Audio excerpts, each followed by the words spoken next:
Donc on va commencer cette séance haut du corps par un superset biceps et triceps. Nous allons exécuter une série de biceps. Donc on cale bien le coude contre la cuisse. On descend et on remonte l'haltère en isolant le muscle biceps. On évite le balancement des épaules et on évite de forcer sur le dos. On change de côté.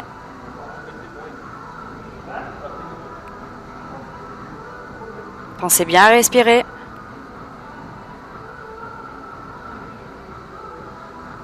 Suite à cet exercice, on va enchaîner 100 temps de pause sur l'exercice triceps. Relâchez. On va se placer, écartement, bassin, fléchir les genoux, on lève les coudes vers l'arrière, le plus haut possible, et on va effectuer des petits balancements d'avant en arrière. Lorsque vous balancez vers l'arrière, essayez de sentir bien la contraction du triceps. Si possible, restez en contraction juste une petite seconde et revenez en avant.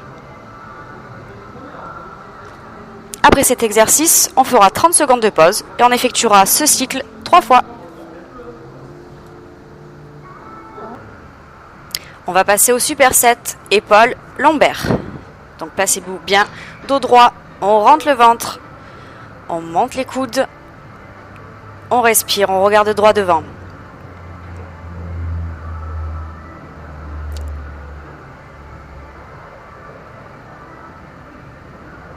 Pensez toujours à rentrer le ventre.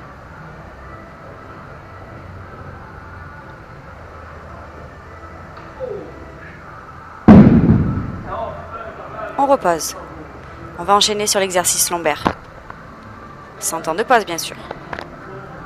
Enfin, juste le temps de faire un petit peu l'idiote, comme d'habitude. Hein. C'est tout moi. C'est parti. On cale bien les pieds contre le coussin. On se penche en avant. Alors moi, je prends un petit poids en fait de 5 kg que je mets à l'avant pour intensifier la contraction, mais vous n'êtes pas obligé. Vous pouvez le faire à vide, au poids du corps. On balance en avant et on remonte juste à la force du dos. Regardez un point fixé si ça peut vous aider. Soufflez bien lors de la contraction.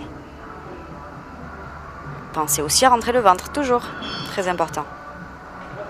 À la fin de cet exercice, on va donc effectuer une pause de 30 secondes et refaire ce circuit 3 fois.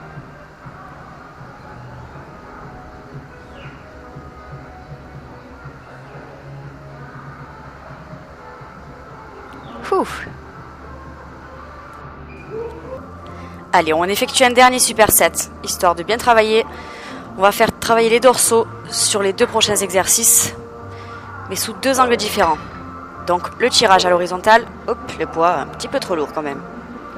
Voilà. Ça sert à rien de mettre trop lourd, hein, je vous le répète, mais mettez juste de manière à bien sentir la contraction. Il vaut mieux bien travailler que trop lourd et puis forcer et risquer de se blesser. On rentre le ventre, on tire les coudes vers l'arrière et on sent que les omoplates se serrent bien à l'arrière. Imaginez que vous avez un stylo bic coincé entre les 2 omoplates et que vous voulez le pincer fort. Hop. Ma fille de partenaire qui savait pas que j'étais en train de filmer, bien évidemment. Salut Céline. Oui, tu es la meilleure. Et on enchaîne sur un autre exercice d'affilée. C'est parti. On contracte vers l'arrière. On serre les omoplates, on tend et on resserre. On cherche bien à sentir la contraction. On rentre le ventre toujours. On respire. Allez, encore un petit effort. Et on fait 3 fois cet enchaînement, bien sûr. On ne s'arrête pas là.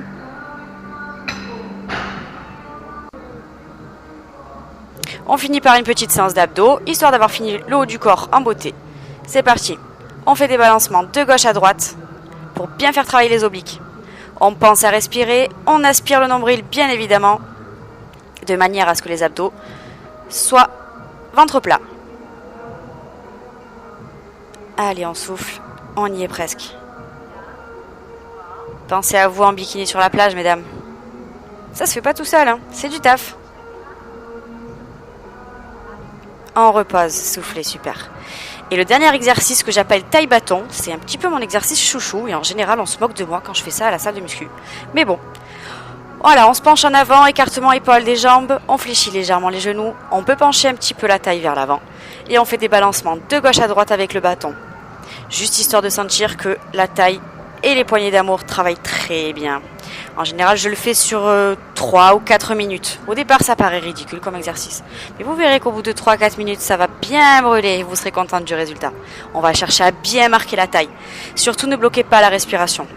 Respirez toujours et rentrez bien le ventre. Après ça, je crois que vous avez mérité un bon checker de whey.